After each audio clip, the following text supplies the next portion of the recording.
You Better Than Me, the podcast. What's up, Kristen? How are you?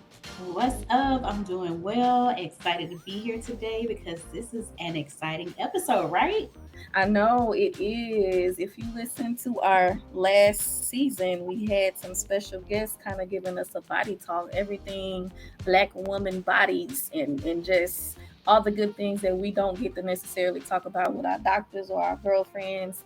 And today we are bringing in another all-star studded cast. We have our local gynecology expert, Dr. Richard Jones, joining us once again, and he's going to be giving that expertise, the real talk that he gives all his patients.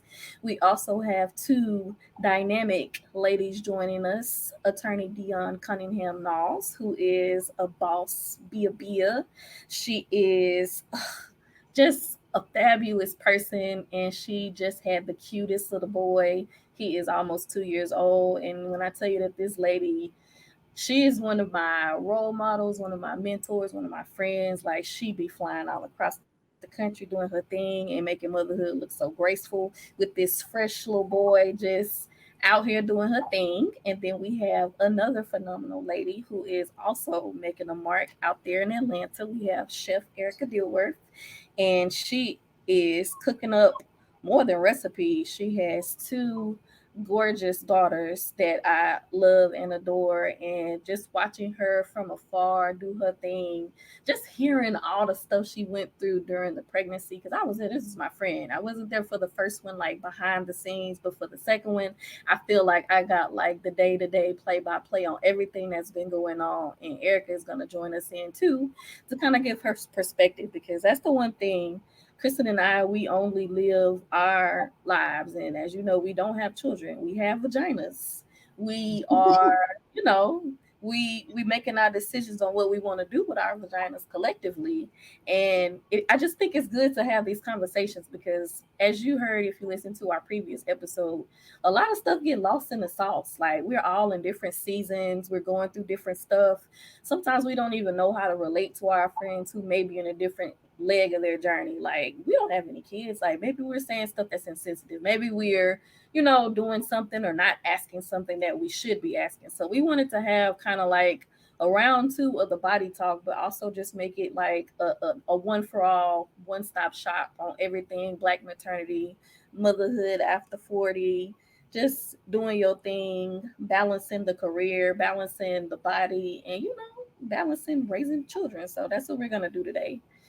I know that was a lot, Kristen. You still here? I ain't put you to I sleep. am definitely still here. So before we even jump into the conversation, we just want to thank everyone that's on this panel with us today for taking time out of their day. As Fallon just read off their credentials, like everyone is busy, especially if you got some children. You're busy, and Richard, I know you're a pet father, so I know you're busy just as well. But we just want to thank you guys again for joining this episode. Fallon, one thing I know you mentioned. These ladies and gentlemen being your friend, but there may be some people that are listening that don't have this and they haven't been able to have a dialogue like this. So I think this will be very beneficial for those people that are still trying to find their tribe and may not have the people that they would like to speak to on this particular matter.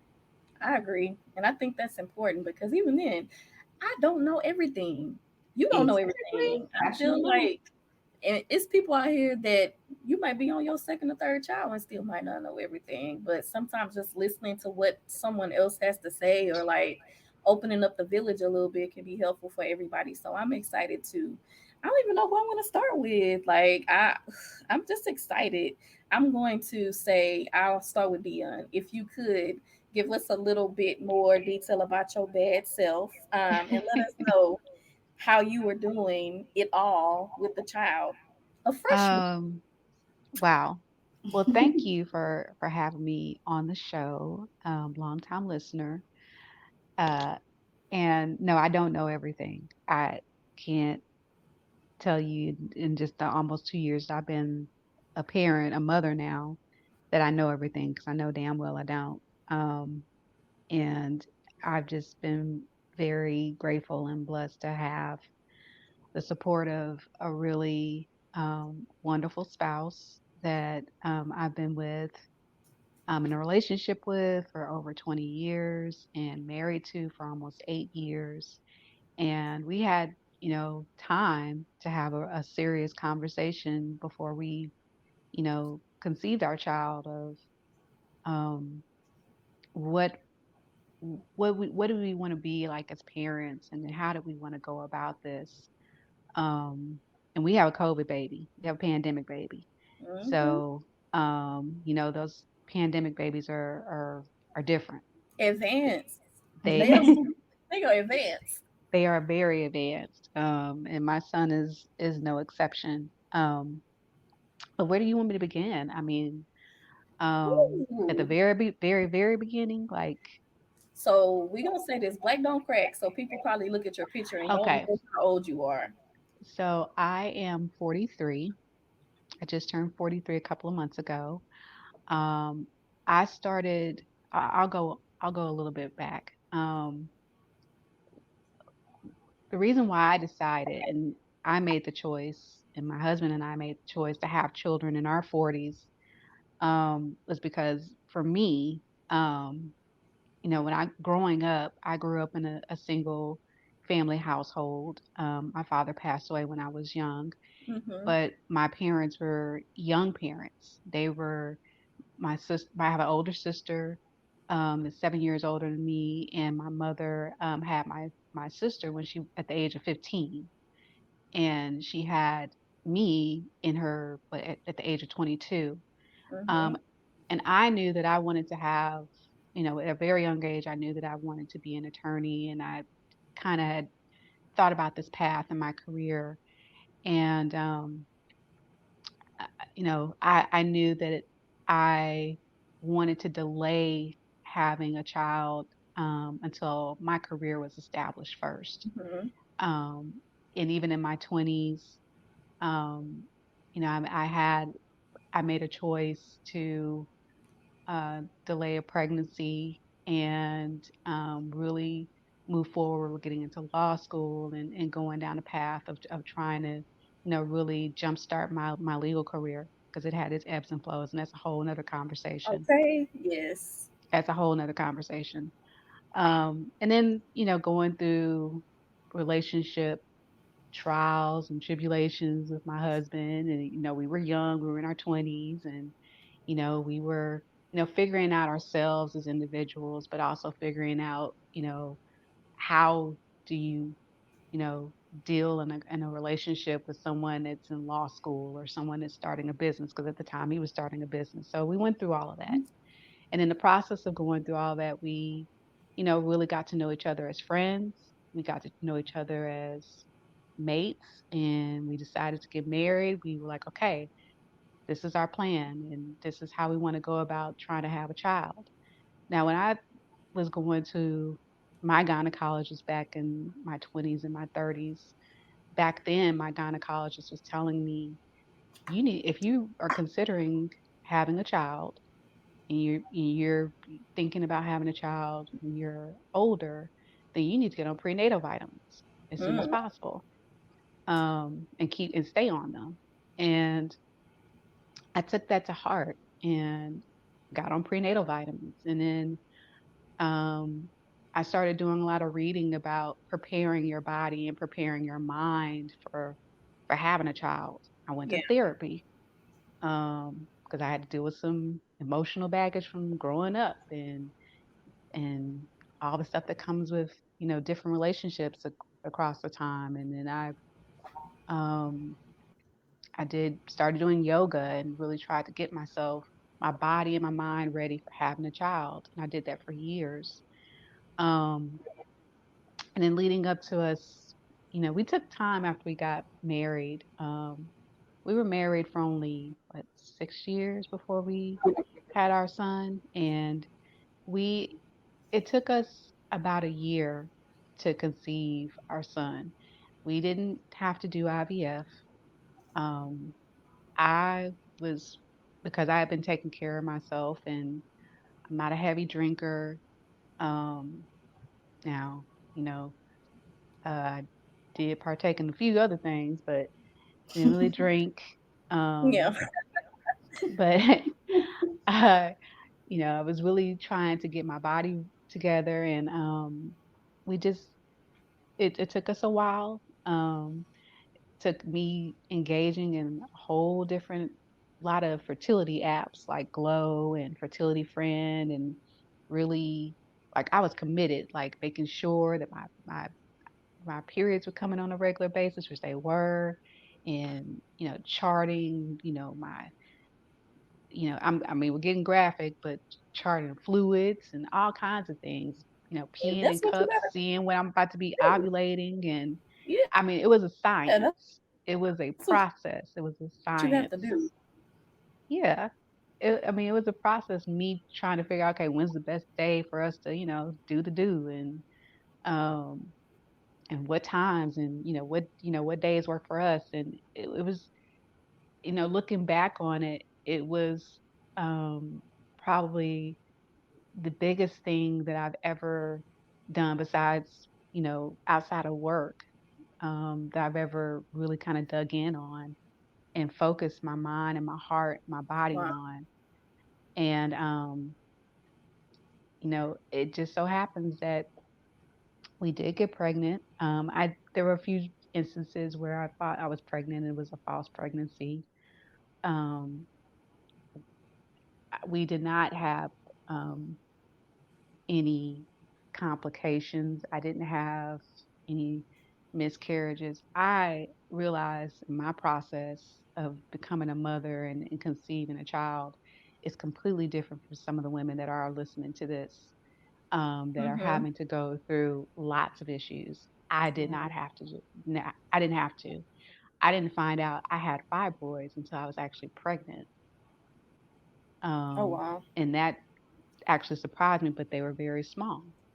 Um, Mm. so my journey to pregnancy and to conceiving my child, although it took a little bit longer than we expected, um, there were just some things that I read about. I even talked to Dr. Jones a few times, um, to figure out, if I'm doing everything right, if I'm, going about it the right way. Because in my, trying to conceive a child in your 40s, there's so many things that come into your mind about, okay, should I have frozen my eggs? No, I didn't freeze my eggs. You know, what else have I done in my life that might be causing me to experience this delay of being able to conceive a child naturally? But for me, the delay was probably one of the best things that happened, and it turned out fine. My son was healthy, and I had a healthy pregnancy. Amen. So Yes. So while you talking the whole time I'm taking notes, mind you, because I'm like, okay, let me do this. All right, take a note. Let me do this. Let me do this. Let me do this. So I know just hearing you talk about it, like it almost makes me get emotional just because I saw the journey, but I know it's just like just the idea of waiting. You make it sound so special, and people always talking shit and making you feel so bad for waiting, and people always want to be inside your womb and stuff. And it's like, oh, well, you're 40, you're trying to do this law school, blah, blah, blah. Like, it feels good to hear somebody who actually was able to, like, look all those stigmas in the face and say, F it and do your thing. So, thank you so much for sharing that, Deonne. Like, you have got me with a full notepad right now. And I would also like to say, Deanne, thank you so much for holding space, because I like the fact that you recognize that your experience may not be like some of the listeners that are tuning in experience. And I know everybody's body is different, everybody's Hmm. experience is different, but I do know that, for some people, when they have that strong desire to conceive, the thing of comparison comes up, like, how did this happen so quickly for this person but not for me? And you gave some definite steps that you took, but at the same time, all of our bodies are different and unique. And whenever it's our time to do whatever, that's when it will definitely happen. So thank you for holding space for people. Absolutely. I have so many, unfortunately, I have so many women friends that are trying to conceive right now. And I'm holding so much space for them and so much empathy for them because, that desire to have a child when you is real, and it's so real in your heart. And I just, if they are listening, they know that I love them and I care for them, and I just wishing nothing but the best for them. Thank you so much, Deonne. Oof. So you gonna start us with the emotional journey talk. Now, Erica, I know that your story is way different from Deonne's, but every story is somebody that needs to hear it. So I'm gonna pass it on to you, and you drop the tea on welcoming these two beautiful young ladies into the world that you have. Miss on the cusp of 40. Actually, you're gonna be 40. I'm gonna just go ahead and claim you. Is what, 22, 21 days. Yeah, August 1st. I'm basically there. Yes. And I'm happy about it. I was, you hear all of these, I don't know, everybody's always making it seem like we not young. I don't care what you say. We are. I love it. But I, how do I say it? It was an interesting ride because I didn't know if I wanted to have kids, wasn't sure if I was going to have kids. Was really in tune. My mom had me at 22. She had me overseas in Germany, away from her complete village. So that always stuck in my mind in the sense of, well, I'm not doing that. But I actually, and I'll get into this later, actually did the exact same thing stateside. And I'll get into that in a minute. I lived in Atlanta after graduating from undergrad from 2006 to 2010, and then I made the move to Houston. And while I was there, I was like 27 then. While I was there, I realized that something wasn't right, but I didn't know what was wrong. And trying to see how do I break this down. I was single when I was in Houston. So of course I'm doing the normal routine, the annual PAP, the checkup, give me the full STD panel because I'm proactive and let's see what's going on. Wasn't expecting anything, but I surely wasn't expecting anyone to tell me that, oh, we need you to come back for a biopsy. And I'm like, I'm sorry, what? Oh, you have abnormal cells. And I'm like, well, what does that mean? And then I go back for the biopsy and, I'm pretty upbeat all the time. And this gynecologist tells me, oh, you have cancer. Oh, I'm so sorry. You're so young. We're going to have to do a full hysterectomy on you. And it was like, I'm sorry. I just walked in here and I don't know you. You don't even go here. It's like, what do you mean? Like, this is new to me. And I said, well, I'm not going to take your opinion. Let me get another one. Second opinion, it was another one. Oh, it's so sad. You're so young. We're going to have to do a full hysterectomy. And I'm like, I don't care what y'all talking about. I'm not doing that. Let's see. I know that this isn't the end of it all. Like, you can't tell me, I don't know if I want to have kids, but you can't tell me I'm not going to have them and just snatch all my stuff. Now that's not even right. So I went and had another opinion. And by the grace of God, she was like, no, we're not doing any of that. Let's go run some more tests. Let's check your family history. Do you have a history of cancer? And I'm like, oh, yeah, uterine, cervical, ovarian, colon. And she's like, wait, let's do, and Dr. Jones, tell me if I'm saying this right. Is it BRCA-analysis? Is that how you say that? Yes, that's correct. Okay, did that. Of course, runs rampant in my family. Did more tests. They said, let's check some stuff out. Cervix looks a little wonky. We'll see if you've got any staging or anything there. Cervix turned out okay, to where we didn't have to remove anything after a colpo. And then had some cancerous tissue actually surrounding my uterus, so like a cloud, if you will. So they did a procedure on that, and then, boom, good to go. No more scares after that.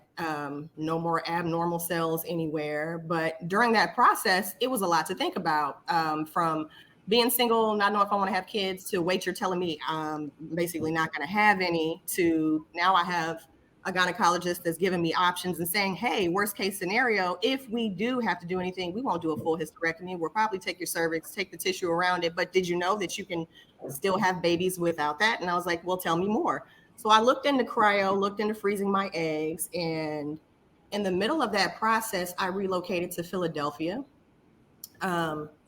with the father of my daughters. And in doing so, somebody popped up on the scene a couple of months later, and I never met that baby because I lost that one. I miscarried. So my first pregnancy was a miscarriage. And I was so happy when I found out I was pregnant because, like I said, I have doctors telling me you'll never be pregnant. We're going to do a full hysterectomy. It's not going to happen. And my background personally has always been, I'm gonna show you, well, let me show you what's really gonna happen. So it was like, hi, look, I got a baby. And then when I lost the baby, I couldn't believe it. I was like, well, what's wrong? What's going on? And I'm going super duper fast because in the middle of this, in the middle of the treatment, seeing what was going on with my body, my stomach said, girl, bye, screw you. And it was like, boom.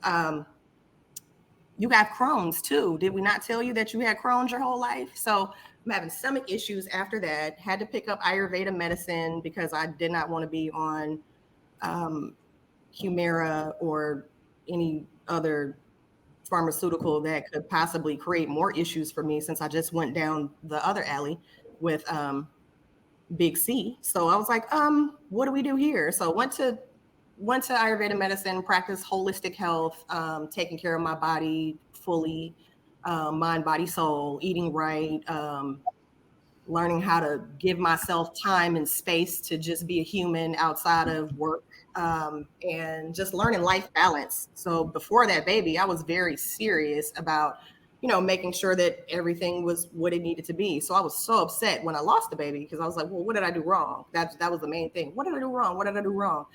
And seeing other people that were pregnant during that time, like that was very difficult for me. But I was always raised to count your own money, if you will, and not look to that and not be angry and find your peace. And my baby was a twin and I didn't know that. So when when I lost my baby, I woke up with cramping. Didn't know what it was, but I felt like something was wrong. Felt real faint, but still, I've never been pregnant, so I didn't know what was going on.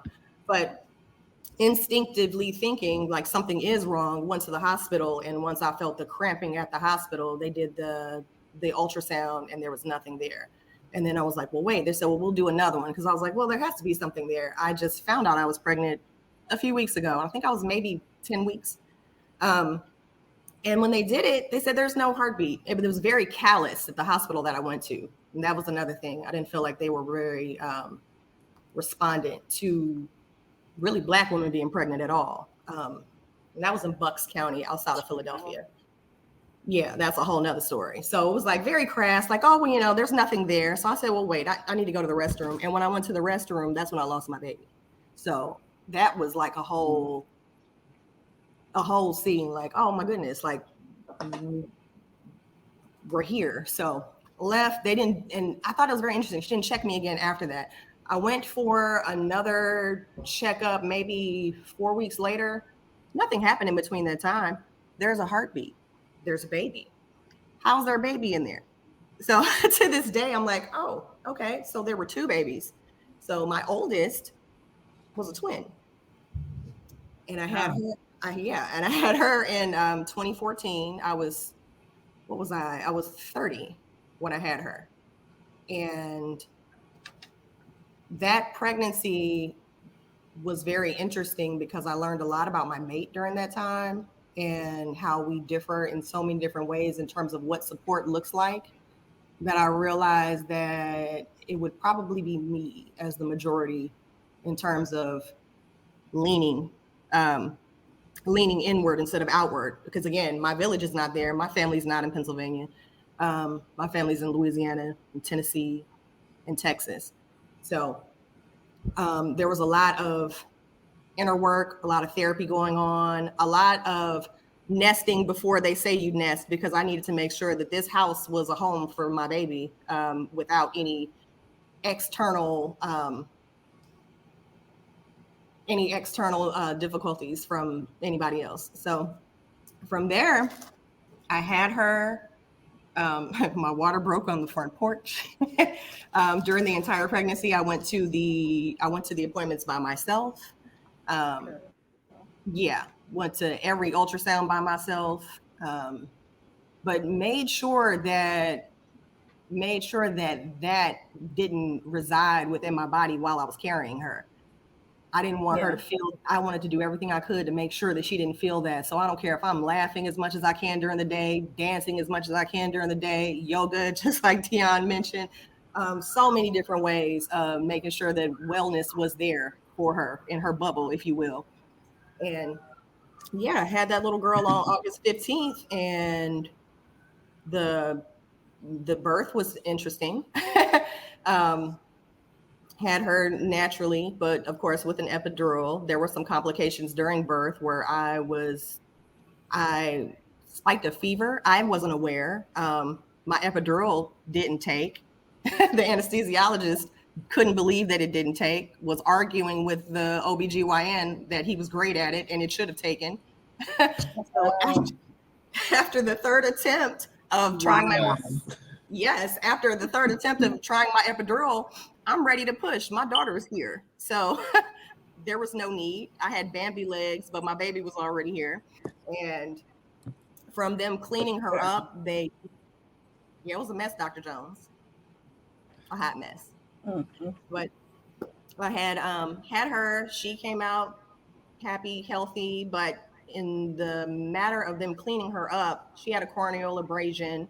They wanted to tell me that, oh, well, maybe you had an STD when you had her vaginally and didn't know, and maybe that's why her eye is swollen the next morning. And I'm like, no, I'm pretty sure I've never had an STD. But aside from that, you can check my records.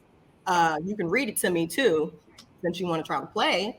But aside from that, check my baby's eye. So they refused to do that. So I'd already found a pediatrician prior to having her. So I'd already made an appointment before they even discharged us. And I took her there immediately. Of course, she had what I said she had, and she had a corneal abrasion. She scratched her eye, or somebody scratched her eye. But in doing so, this is from day one, like balls to the wall. I'm trial by fire. There's no blueprint for any of this, and I'm going home and going straight hypervigilant because my baby's eye. Like, that's all I can think about. Right. By day 7 of taking her to the children's hospital every single day to make sure she didn't have any scar tissue on her eye, I don't know how this goes. I've never had a baby before. I'm thinking it's dead August, it's hot outside. Maybe I'm hot and cold because I'm going in and out of hospitals every day. I didn't think I had sepsis, but I did. So by day 7, I woke up and I couldn't see. I woke up and it was like seeing like a bright white light. Like, couldn't see anything. Like, not like I'm going to the tunnel, but I can't see anything. And I called my doctor after I went to the bathroom, blinked it out a little bit, put some water in my eyes, sat there for a second, and then my vision came back. And I'm like, okay, because I'm holding the walls on the way to the bathroom. Like, what's going on here?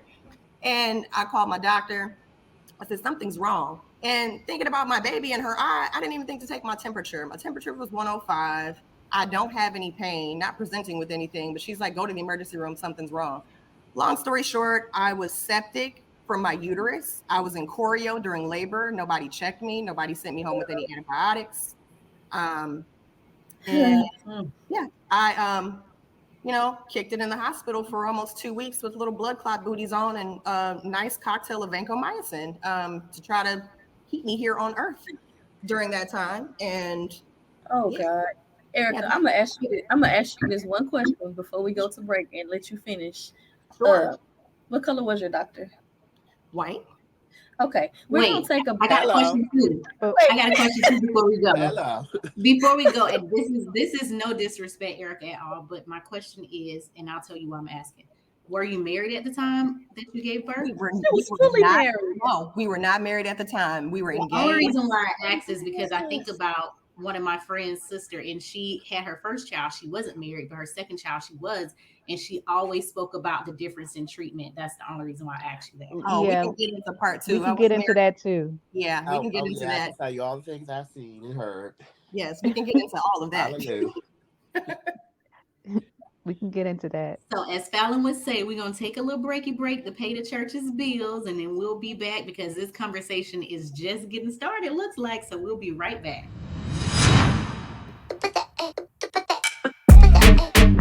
Are you ready to take your streaming broadcast, website, or social media visuals up a notch?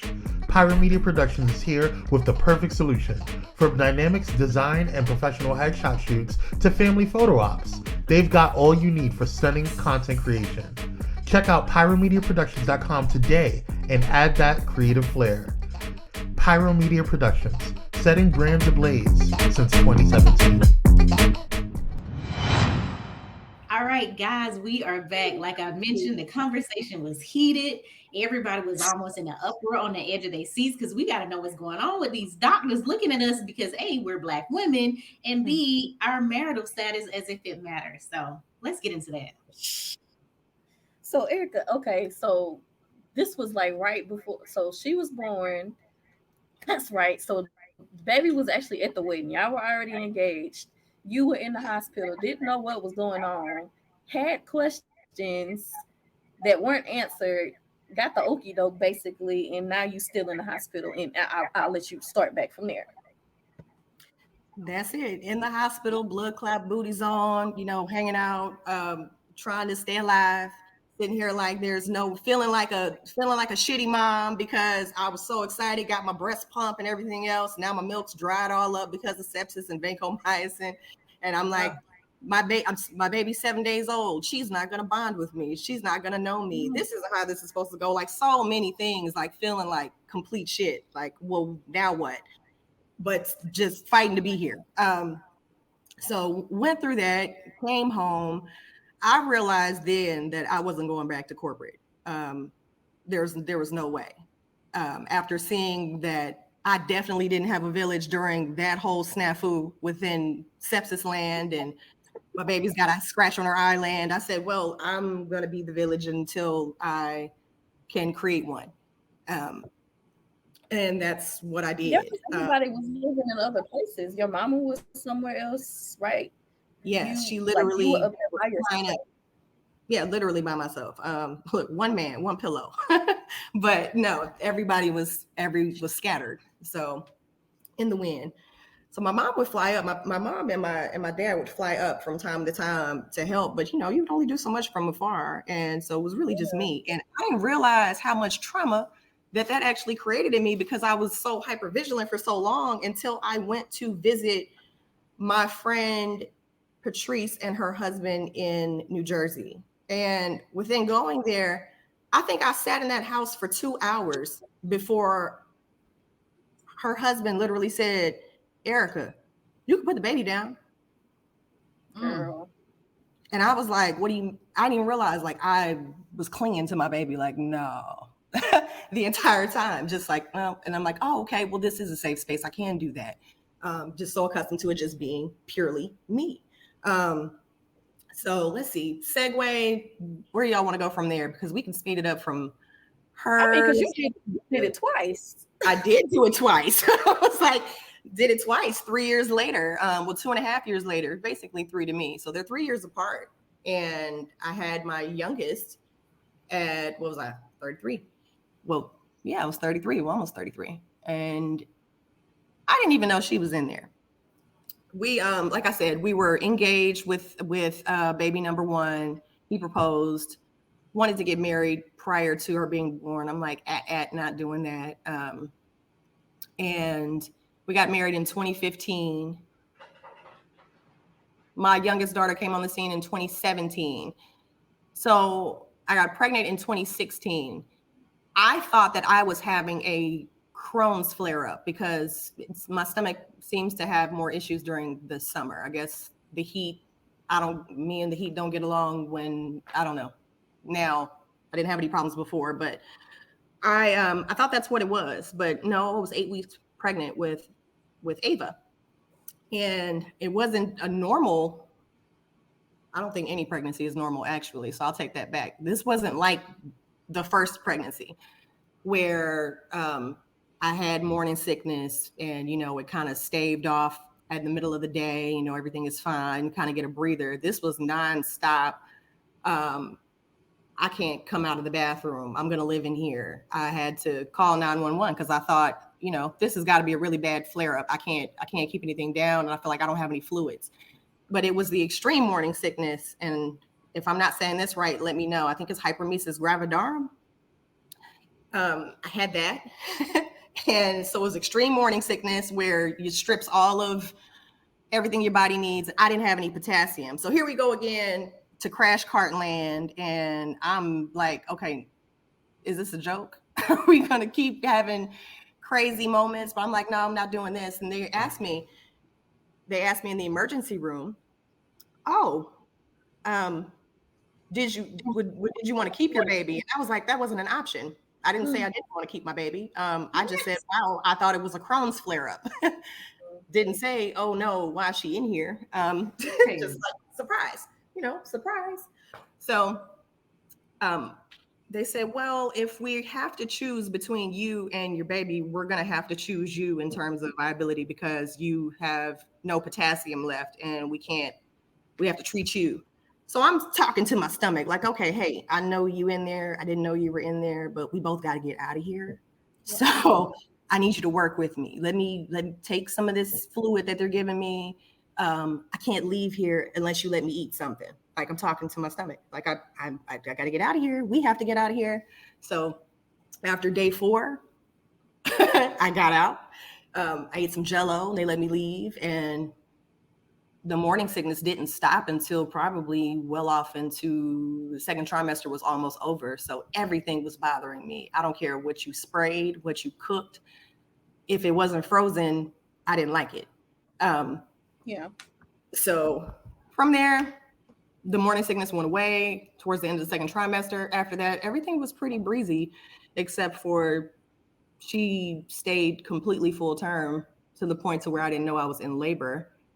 And when I went in to get an induction date, which was ironically 4/20, they said, well, you will probably have her on 95 if you don't go upstairs and have her now because you've been having contractions all the entire time you've been on this monitor. So I had her on 4/20 of 2017. This time my staff was completely Black from the rooter to the tutor. I was so happy. Nothing but Black women, from nurses, staff, doctors. And I felt like I was safe in more ways than one, because the gag is I didn't know that I was in choreo with my firstborn until they read it off the charts for me while I was in labor with Ava. Wait, that you were in what? That I was in choreo with my first baby. I spiked a fever. I had an infection of my uterus. And I never knew. They told me that, oh, you probably wiped wrong. That's what I get to try to tell you. They wanted to tell me at my big age. Uterus and the amniotic fluid and the baby. That's all at the same time. Yeah, and they told me that, wow, see, didn't know that. But they told me that it was, maybe I wiped wrong. So I didn't find out until the beautiful staff at Penn at the Helen O. Dickens Center. Shout out to y'all for making a girl feel safe. I wish you could see my face. Yeah, I didn't know. Right. And I was holding my breath too. I was holding my breath when you said the staff was Black. I was like, please don't let her say nothing else is bad. No. It was actually, it was the best experience ever. Everybody was I felt like I was in a room of like cousins and sisters and like aunties. Wow. And that's good. That is good. I'm glad your birthing experience for your second child was good, because mine wasn't. And but I had a Black doctor. I had a Black gynecologist. See, and that's what I was gonna say. I was gonna say, big ups to everybody, but personally, I've had bad experiences with gynecology and Black doctors and like the pain threshold.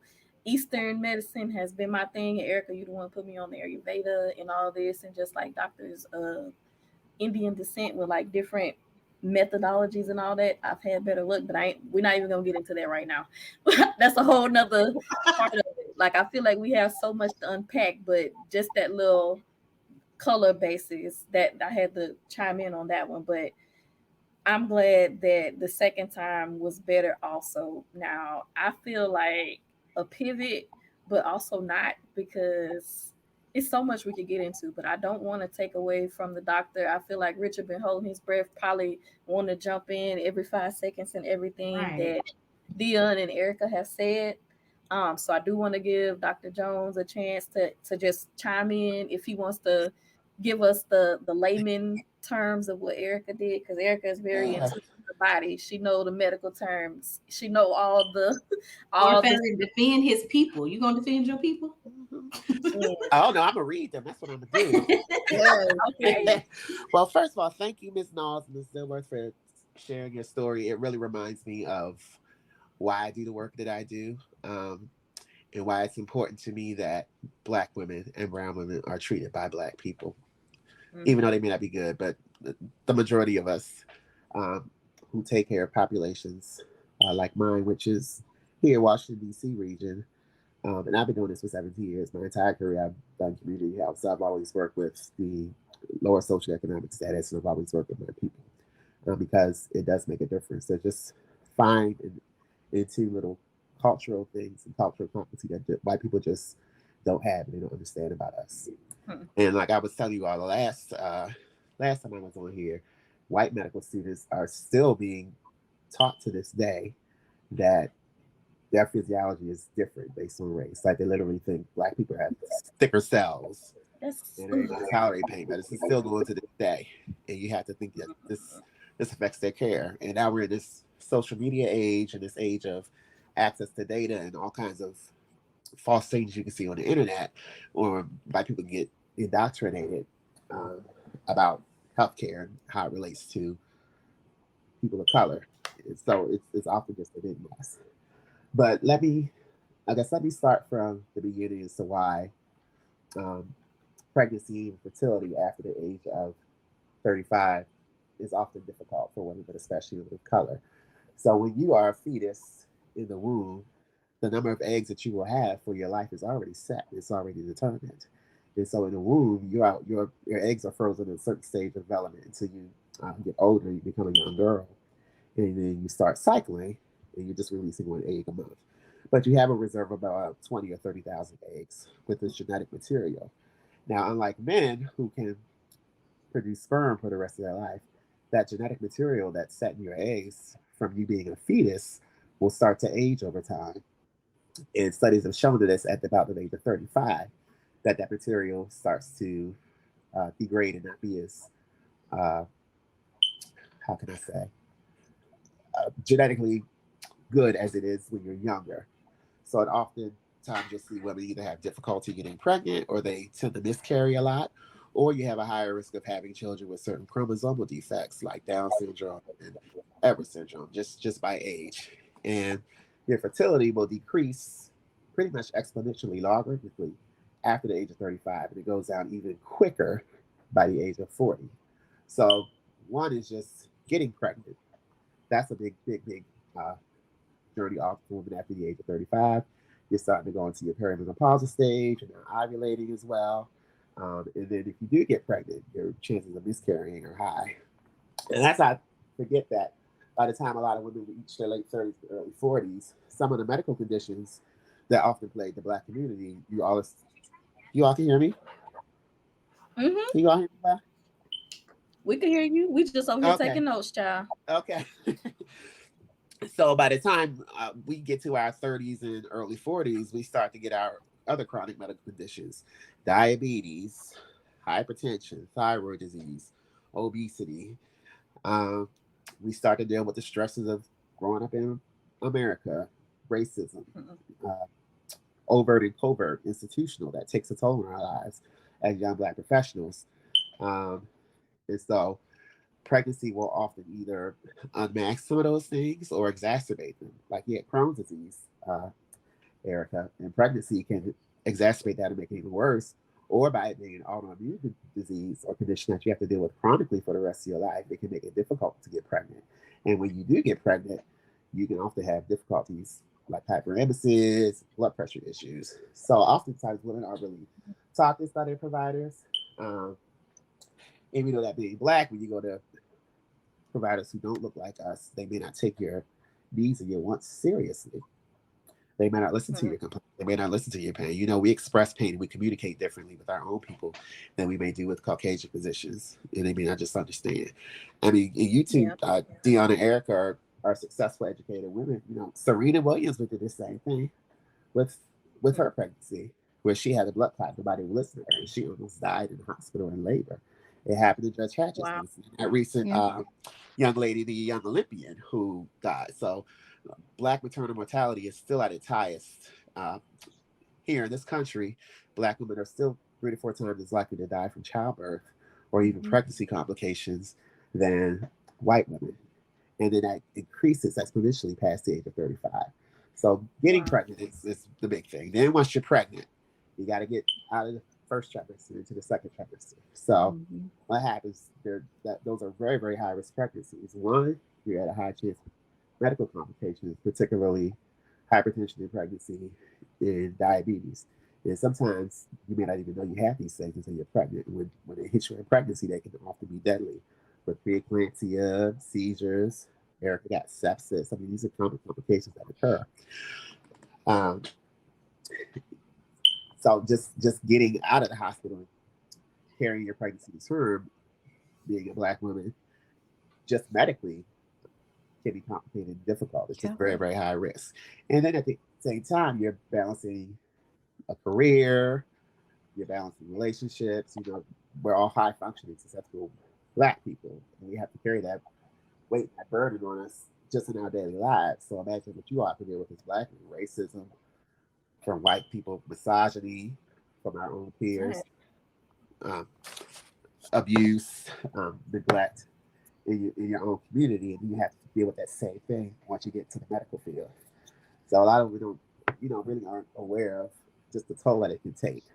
And then even in the postpartum period, Ooh, here you have this new baby, you know, Smalls, you're an attorney, Miss Dilworth, you're a world-renowned, Mm-hmm. chef. You got to balance your career. You're not as young as you used to be. Things hurt. ooh, Recovery is a difficult process, and it becomes very much overwhelming. So It just the is. mental health aspect of having a baby past the age of 35 and then getting past pregnancy, getting past the postpartum period Mm-hmm. is a yeah. stressor on itself on Black women. Can I And yeah, can I go speak to ahead. that just a little bit? Yeah. Thank you.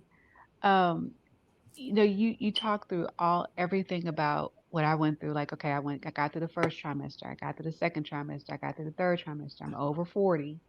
I was 41 when I was pregnant, and I was like, okay, I didn't even know I was having contractions, and and then they just started coming, and I got to the hospital, and I really wanted my experience to, I wanted to see how far my body could go. So I didn't want to have an epidural right away. I wanted to see if I could have my child naturally.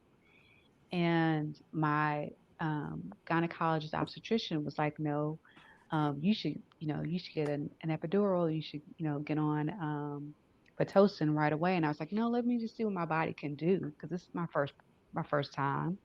Let me just see what I can do.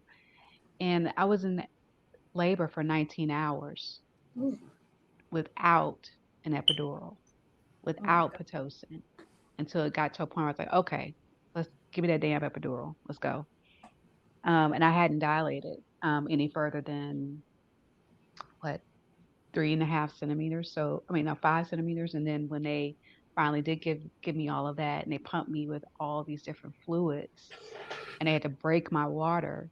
Um, After a few hours after that, I still hadn't dilated.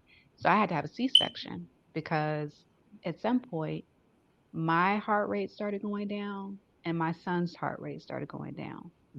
And it was only my husband talking to me during that time period. He was like, Deonne, you're fading out. You're going to sleep. Wake up. Keep breathing. Breathe hard for him. Breathe hard for him. Mm. And I didn't even know what was going on because I was just, I was like, oh, I'm tired. I'm exhausted. I'm going to go to sleep. He was like, no, your heart rate is dropping. And I could hear I could hear my son's heart rate dropping, but I couldn't hear mine. And he was like, no, y'all were both fading out. It was an emergency C section, but it was a C section. And they got him out.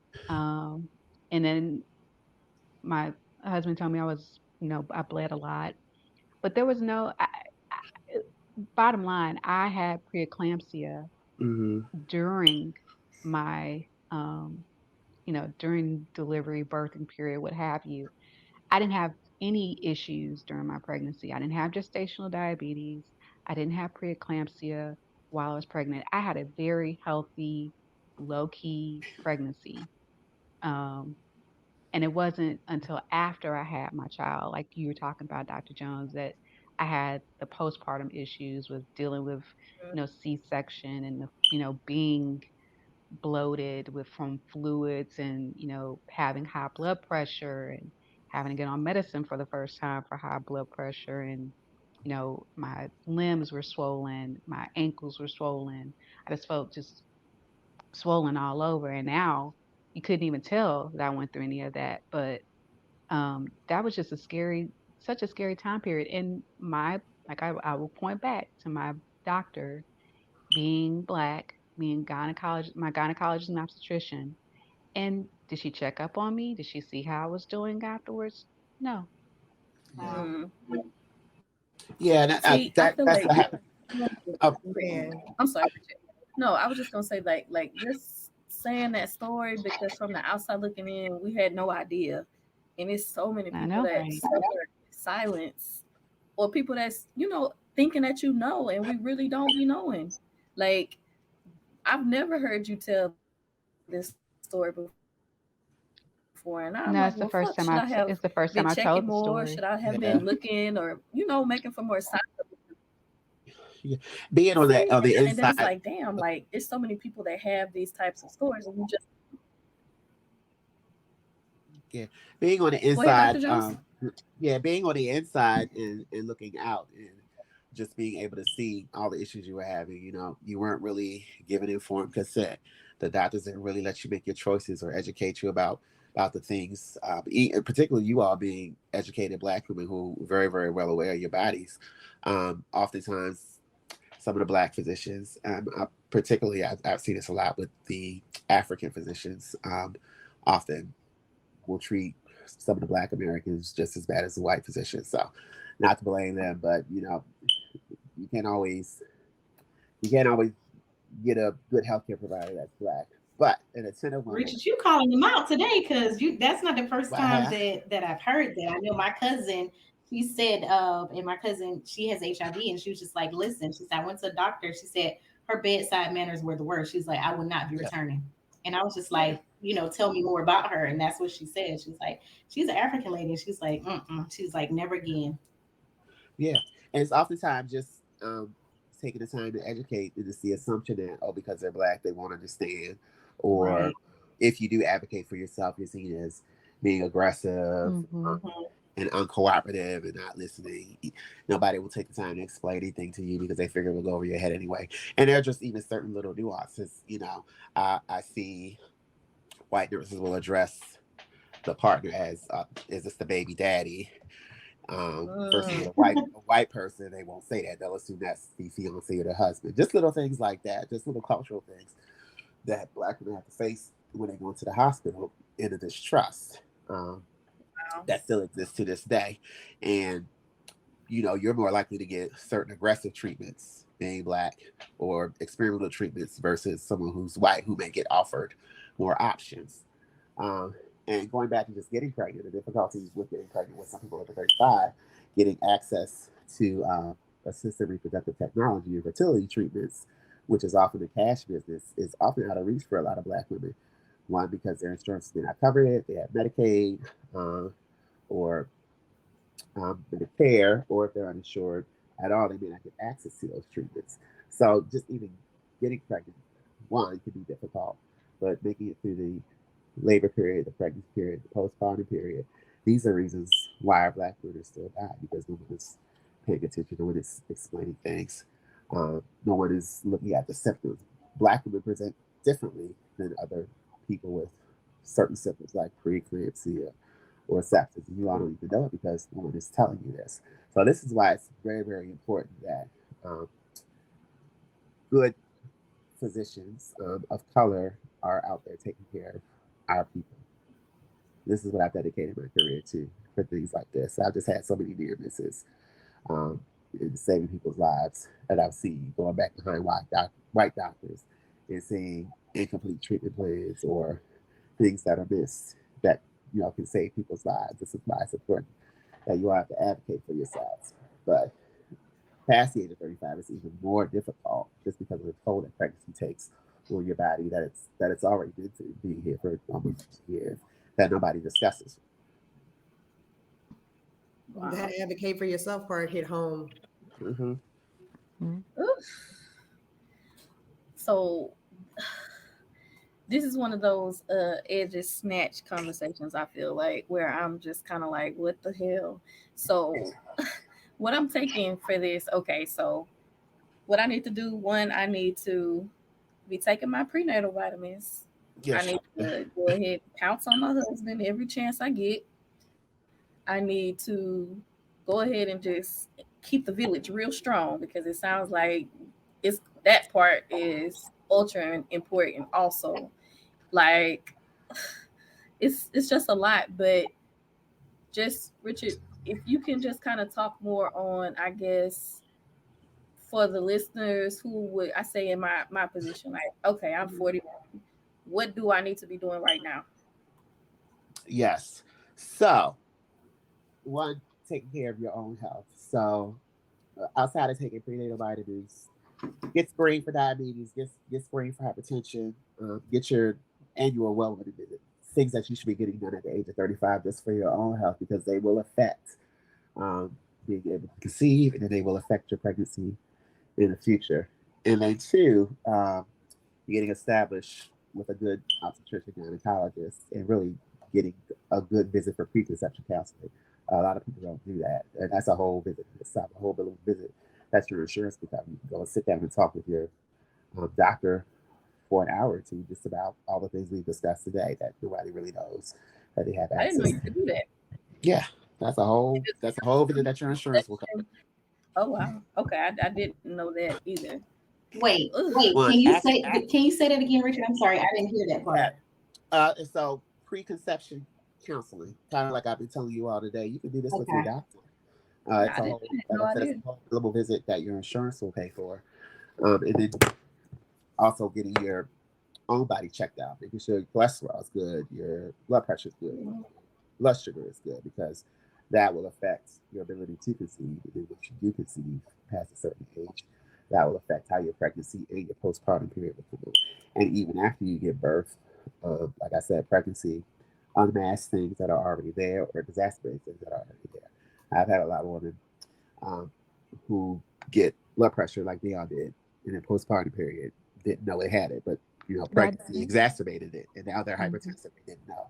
So you could have gone had you not had your children for many many years and ended up having a heart attack. So um, gynecology and women's health often goes hand in hand with primary care, and so I would advise that advocate for yourself, talk to your doctor, research, ask questions, ask intelligent questions, because they'll look at you like you're black. And once you come in and start, stating this fact, I read this, this, and this, and they'll be like, oh, she knows what she's talking about. Okay, well, let me, you know, tell her what she needs to know. And if you don't feel comfortable, if you don't feel right, then that means something's not right. Look at reviews, look at ratings, tour the hospital, um, and really get to know your physician because you should be comfortable with them. Like I said, all my patients, depending on their age, they're either like sisters to me, little cousins, my mothers, my aunties, and my grandmothers. And that's the rapport that you should have. And please see someone who looks like you. It can save your Mm, life. I'll take that to heart. Mhm. I would definitely take I would take that to heart. Now, Erica and Dion, I when the people and I've had individual conversations with both of you all. What is it that you all want to say to your friends who don't have kids right now? Because like you said, Dion, that's the first time you revealed that. So, what would be your advice to the people who maybe don't have kids or maybe in the midst of figuring out if they want to or they don't want to, or we in our any season or travel season, whatever? What would you both want to say to your friends, your childless friend? I don't even want to say childless because that sounds bad. Hmm. Your friends who are not in their physical motherhood era right now. I would say enjoy this time, honestly. I mean, I enjoy this time. I waited. I made a choice to wait to have my child. Um, and I'm grateful for the time that I had before I had him. We did the sweet life, we did the trips, we did everything. But just be sure that if you are contemplating having a child, that this is the right time for you. I knew that it was the right time for me and my husband, um, for us to have a child. We talked about it. Um, we felt that this was a good point in our lives, emotionally, physically, financially. to have a child. Um, and I don't regret anything. I don't regret, you know, what happened after, you know, we had John David, my son, and, you know, recovering from C-section and, trying to breastfeed and breastfeeding. That was a wonderful experience. But then having to wake up in the middle of the night and pumping, I don't regret anything that happened the first year or this year going into the second year of his life. Um, I don't have a fear of missing out because I did what I wanted to do before I had my son, and I'm still going to be doing some things um, soon and traveling up a bit with my son and my family soon too. But just enjoy this time, but make sure that it's what you want. Um, you have a choice on whether or not you want to have children or not, and I don't judge. Um, So enjoy your time, enjoy the AT phase, enjoy enjoy the trips, enjoy all of it. Just live life to the fullest, um, and live it one day at a time. That's really all I can offer. Even during tummy time, Deonne? Even during tummy time, all this, even during tummy time, even during the times. Look, I had an easy pregnancy. I have an easy son. Like right now, he is asleep. He will stay asleep for 12 hours. He will wake up at 8 o'clock in the morning. He's a happy baby. I, you know, I'm blessed. There are a lot of parents that can't say the same. Didn't have the experiences I've had with my son, with tummy time and sleep time and nap time and all of that. And you know, it first time parenting is going pretty well for me right now. So I don't have any complaints. Now, the career and all of that and trying to shift from one job to another while having a baby. And now that's another conversation we can have at a later date, how to pivot between different roles and move up in the world while you're, trying to breastfeed and have, an infant along. We can talk about that in a later conversation if you want, because I don't know if we have enough time for that. That's challenging. Mm, child, I receive it. This is one of those where you feel like you need a part two, three, and four. We So do it's need a part two, part I three. Oh, for know, sure. 5, 6, 7. I know, I Yes, I know. could go on for hours. So Yeah, Exactly. right. Erica, what would you tell I mean, your I would definitely piggyback off of Dion. I mean, really enjoy your time. I mean, my sisters that either you don't know if you want to have kids, you want to have kids, wherever you are in your journey, enjoy your journey. I Hmm. mean that wholeheartedly. I waited until I was 30. I mean, you don't know what pivot, you know what I'm saying? You don't know how you may need to pivot in life, but get yours while it's just you. And I mean that. Take your trips, enjoy your life, change your jobs, or follow your dreams. I'm not trying to sound cliche, but I'm serious because I mean, parenting is, I would describe motherhood as an ocean. I mean, on the surface, everything looks cute on social media, but I mean, it's deep. Um, it's a deep process. There's no playbook. There's no blueprint for it. You just know that you want to leave better humans on this earth than what we're here maybe prior to. That's how I feel about it. I just Hmm. they're my footprint. We're always talking about carbon footprints. This is my human footprint. I want to make sure that this is my lasting legacy, my little people, and I want them to be the best little people they can be when they grow up, and that's the goal. But like I said, there's no blueprint for it. Don't be so hard on yourselves. Be kind. I say that so often, and I mean that. Be kind to yourselves. Do not look at someone else's journey and look at yours like, well, what are we doing here? Or I know that we have really bad habit of comparison, but it is indeed the thief of joy. So yeah. I would just say run your own race, live your life, and enjoy your life, and love on your village and let your village love on you, Hmm. because a whole you is better than looking at, and I mean whole is in WHOLE, rather than walking around thinking that there's something missing and there's an actual whole HOLE in you, and it's not. You're full. You're a person first. You're human first. You're a woman first. enjoy that. Oof. Kristen, how you feeling? You over there wide eyed? What you do? No, I'm not wide eyed anymore. I think this was a great conversation. I think that this will spark a lot of dialogue with women in regard to their own circles or in regard to speaking with their doctors and finding people or finding their voice so that they can advocate on their behalf. Because I know, Fallon, you and I were just speaking about, being over a certain age and some of these things not being a reality for us. But here we have women on the show that have shown and proven that it's definitely a reality. So Mm-hmm. I'm just excited. I'm excited about the conversation. You guys are right. We definitely could have more than one parts because, you know, as women, we be having a lot going on. It is a lot. But I feel like you better than me if you aren't leaning on. I feel like I've said, is this deja vu? Is this a deja vu moment? Am I being cliche? I feel like you better than me if you're not leaning on the village that you have for the support, for the knowledge, for the questions. You shouldn't shame nobody for not knowing something. Like if you don't tell somebody what you're going through, it's kind of hard for people to guess.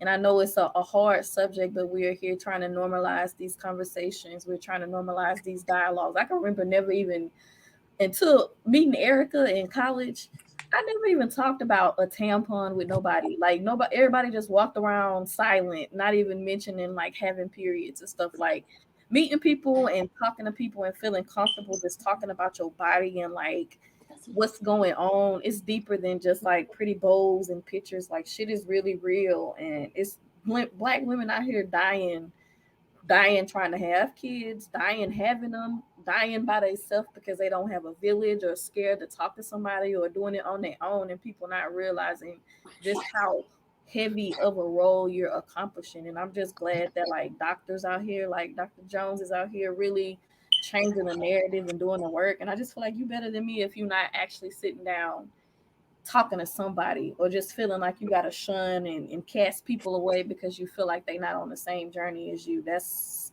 whack. So I just that's my you better than me moment. What about you, Kristen? Um, let's see. You better than me if you think that this cannot happen for you because I just feel like it can happen for you if you want it and if you believe it. And there are so many ways to motherhood, which we didn't discuss, other alternatives, but there are so many ways that if you feel in your heart that you are destined to be a mother, it can and it will happen for you. And I think again, this conversation gave us hope. It gave us, realistic hope, but it definitely gave us hope as to what can happen for women or those women that would like to experience motherhood. Oof, that was a word. Oof, that was a real word, Kristen. And let me leave a final parting thought too. Yes. Again, we are all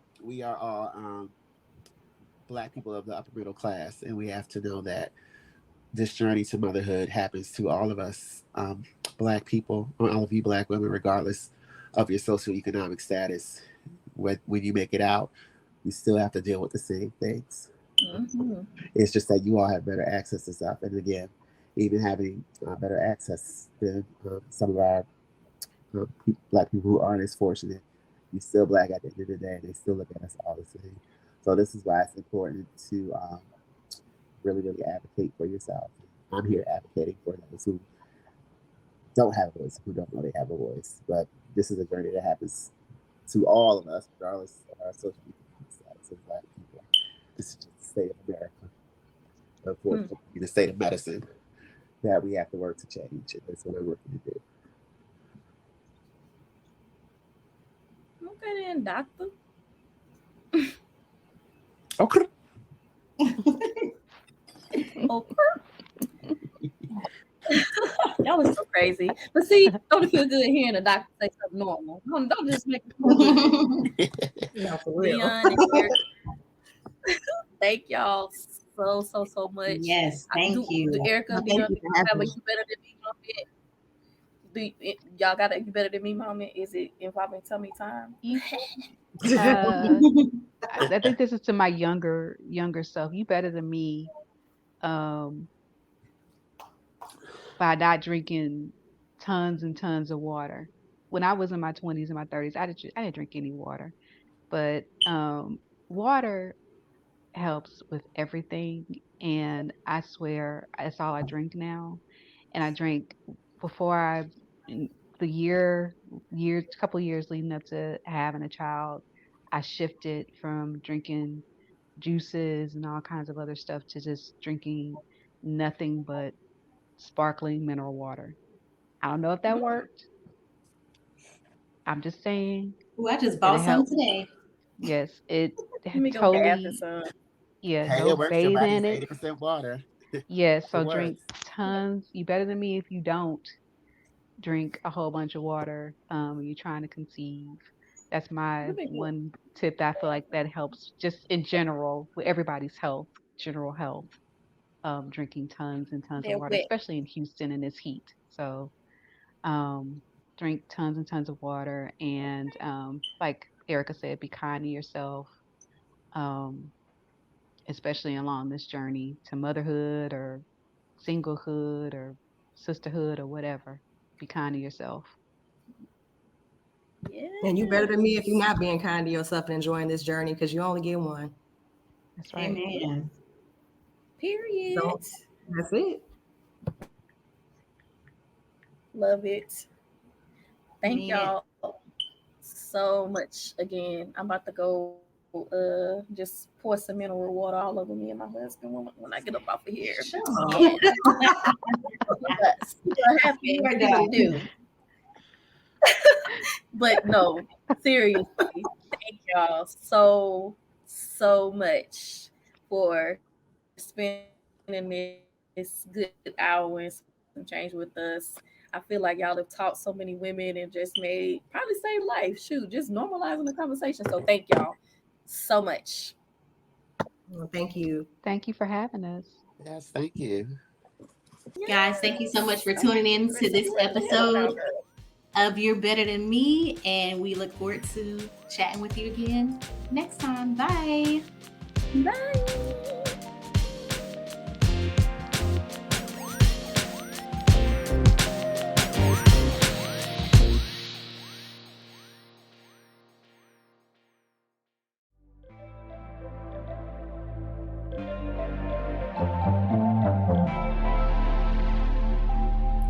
You Better Than Me is a podcast on Pyro Media Network, produced by Pyro Media Productions. Pyro Media Network and Pyro Media Productions are subsidiaries of Pyro Media Enterprises. For more information, please visit